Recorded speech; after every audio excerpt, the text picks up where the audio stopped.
All right, Dr. Kelly, sowing wildflowers. We all like wildflowers. Yeah, Right. yeah. So what are you going to tell us about sowing them? Well, this time of year, you know, we're looking at sort of things kind of going down a little bit in the ornamental garden with your flowers and things. And so what some people do is they'll sow some wildflower seeds and just hope that things, you know, look pretty like the next spring. And so there's a lot more to it than that.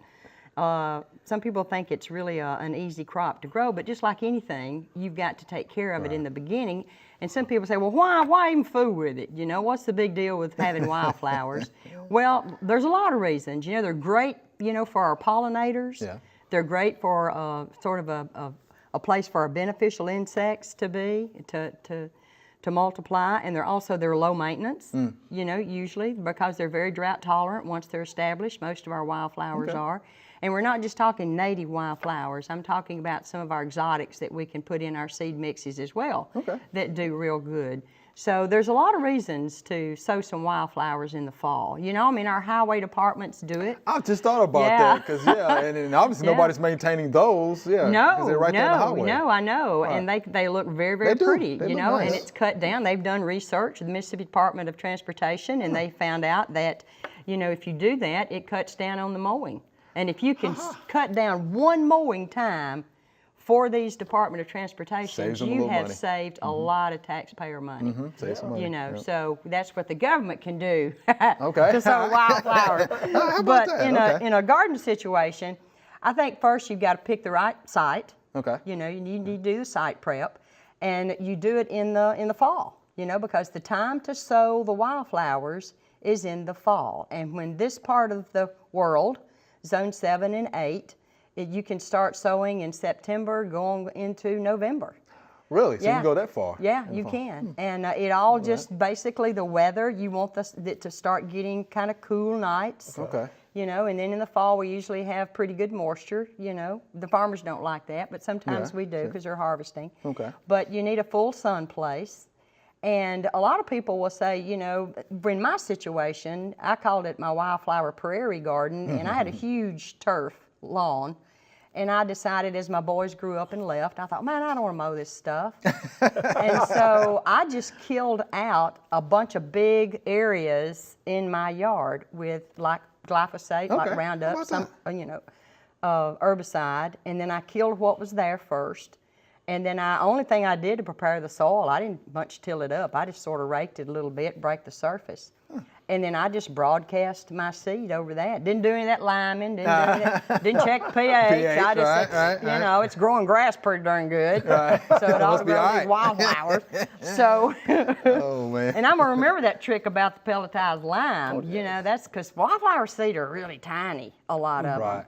So, and some of them are different shapes. So it's kind of hard to get a good cover, you know, by just hand sowing or even with a little hand spreader. Does it take a lot of water though to get established? Yeah, you need to put out some sprinklers. If you don't get the rain, you know, that you should, you can just put out a little oscillating sprinkler.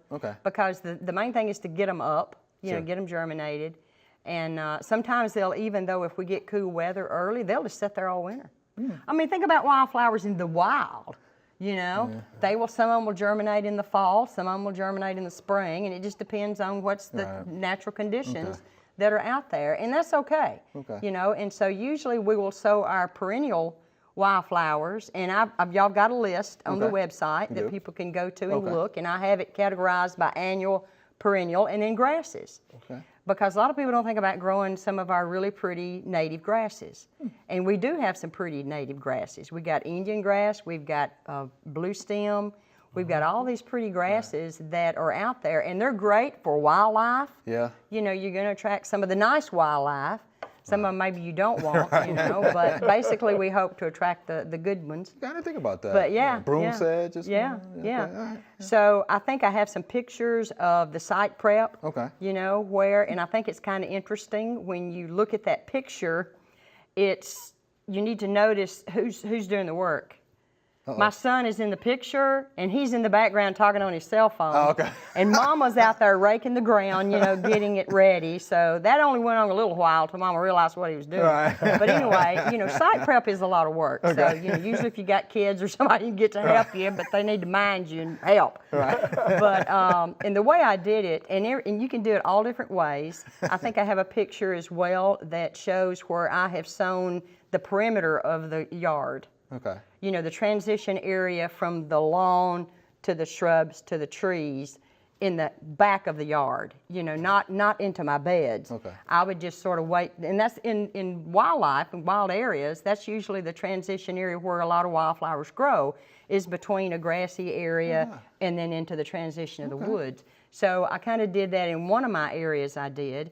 And then again, like I say, I think I have a picture that shows where I just killed a bunch of areas and left turf to be my trails through my wildflower garden. And the width of my riding lawnmower were these grass trails that I left.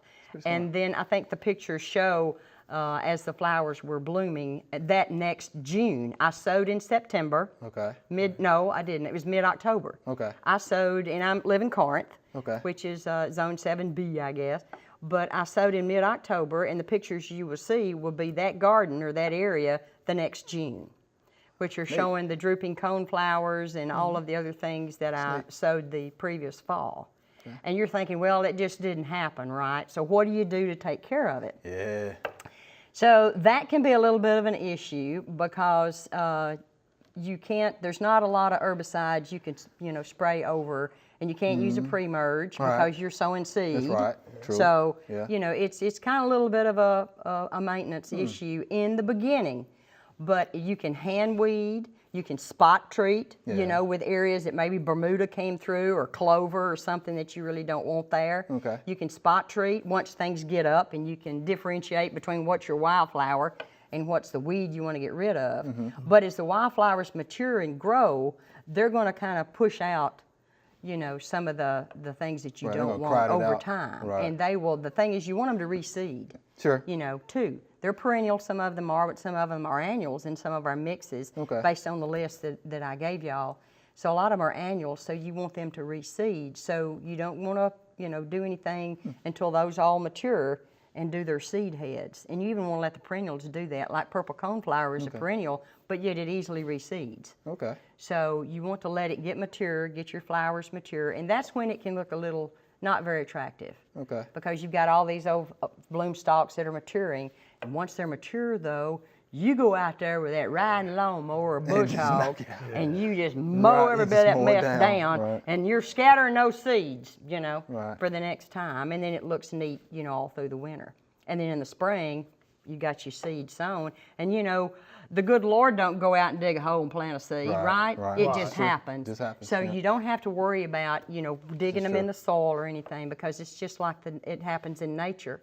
Over time, the water and the debris, the plant debris, will work the little seeds down in the soil, and they will come up. Just good seed to soil contact is all you need. Yeah, that's all you need. Some moisture. Yeah, and some moisture.